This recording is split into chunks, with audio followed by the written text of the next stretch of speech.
आज रत्नागिरीमध्ये होऊ घातलेल्या किंवा येणाऱ्या किंवा प्रायोजित असलेल्या रिफायनरी प्रकल्पाचं पुन्हा त्या ठिकाणी माननीय मुख्यमंत्री देवेंद्र फडणवीस साहेबांना भेटून येणाऱ्या अधिवेशनामध्ये हा मुद्दा मांडण्यासाठी आग्रह करणे आणि पुढील वर्षभरामध्ये हा प्रकल्प पुन्हा सुरू होईल यासाठी आमच्या सगळ्या रिफायनरी समर्थकांची बैठक होती। या बैठकीमध्ये ज्यांच्या जागा ज्यांना हवा आहे अशीच मंडळी आणि ज्यांच्या जागा आहेत अशा मंडळींचं आम्ही एक गट माननीय मुख्यमंत्र्यांना भेटणार आहोत। नारायण राणे साहेबांच्या मदतीने, माननीय रवींद्र चव्हाणांच्या मदतीने, माननीय उदय सामंतांच्या मदतीने, आमच्या सगळ्या आमदारांच्या मदतीने आपण जाणार आहोत। देवेंद्र फडणवीस साहेब पुन्हा मुख्यमंत्री झाल्यामुळे आणि त्यांनी जो संदेश दिलाय महाराष्ट्र नाही रुकेगा, महाराष्ट्र आता थांबणार नाही, आम्हाला आता कोकण सुद्धा थांबणार नाही, कोकणाच्या पोरांना सुद्धा रोजगार हवाय ह्याचा आम्ही आग्रह ठेवणार आहोत। आणि केंद्रात सरकार आलं, खासदार आमचे निवडून आले, आमदार आले, आता आमची जबाबदारी आहे की आमच्या पोरांना, या कोकणातल्या कुटुंबातल्या पोरांना रोजगार देण्याची जबाबदारी आता सरकारची आहे।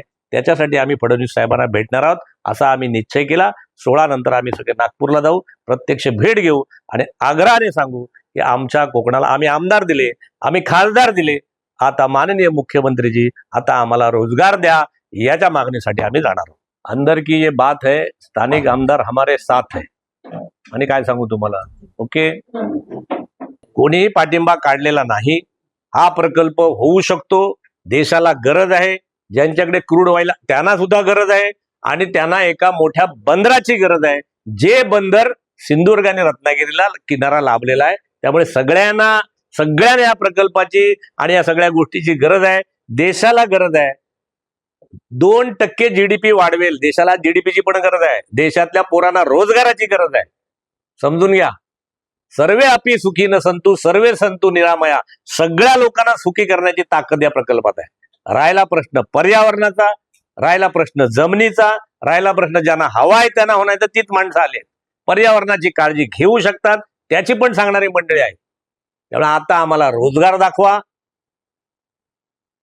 आणि पुढच्या निवडणुकीला सामोरं जा, हे आम्ही आमच्याच सरकारला सांगणार आहे।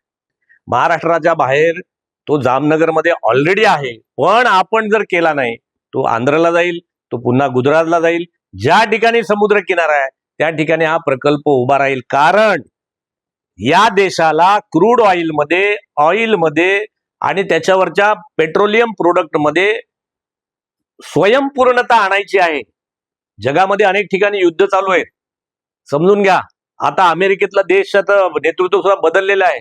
जगात युद्धजन्य परिस्थितीमध्ये देशाला जर स्वयंपूर्ण करायचं असेल क्रूड ऑइल सगळ्या पेट्रोलियम प्रोडक्ट वरती, तर देशाला हा प्रकल्प करावाच लागेल। तो आम्ही नाही केला तर या कुठल्या तरी राज्यात तो होणार आणि मग आपण बोलत राहू की प्रकल्प बाहेर गेला म्हणून। त्यामुळे येणारा प्रकल्प घालवायचा आणि गेलेल्या प्रकल्पाबद्दल नंतर बोंबाम करणे विरोधी पक्षाचं काम आहे। आम्हाला त्या भानगडीत पडायचं नाही, आम्हाला प्रकल्प हवाय, आम्हाला रोजगार हवाय, आम्ही खासदार दिले, आम्ही आमदार दिले, तुम्ही आम्हाला रोजगार द्या, हीच आमची मागणी आहे। मी सदाशिव बापू तांबडे, माझी व माझ्या आईची एकूण 101 एकर जागा साधारणतः सागवे गोटिवरेमध्ये आहे। आम्ही संमती आधी दिलेली आहे। 2016 पासून 8,500 एकर ते 10,000 एकर पर्यंत संमती शासनाकडे दिलेली आहे।